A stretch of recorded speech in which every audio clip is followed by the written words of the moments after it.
фирӯза пулодова омӯзгори фанни география аст. муддати 7 соли фаъолияти омӯзгорӣ дар ин самт ба натиҷаҳои намоён комёб гардидааст. имсол шогирдони ӯ дар озмунҳои фаннӣ иштирок варзида сазовори ҷойҳои ифтихорӣ гардиданд.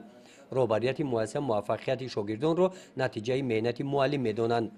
гуфтанд ки фирӯза пайваста кӯшиш мекунад ки мисли имрӯз ҳар як машғулияти дарсиро бо истифода аз воситаҳои аёнӣ барои хонандагон ҷолиб ва фаҳмо гузаронад.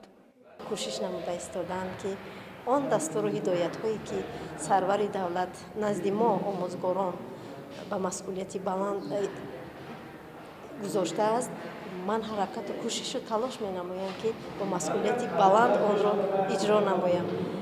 дар муассисаи таҳсилоти миёнаи умумии рақами 20 баргузории дарсҳои кӯшшод натиҷаи хуб дода истоданд. дар ҳузури устодон масъулияти хонандагон бештар гардида, онҳо кӯшиш менамоянд ки дар муҳокимаи масъалаҳо фаъолона иштирок намоянд.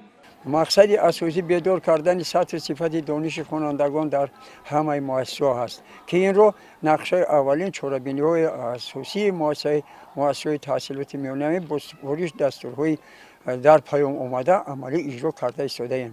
тибқи нақшаи шӯъбаи маорифи ноҳия ҳамарӯза дарсҳои кӯшод дар 72 муассисаи таълимии ноҳия баро монда шуда, муаллимон усулҳои фаъоли таълимро истифода менамоянд.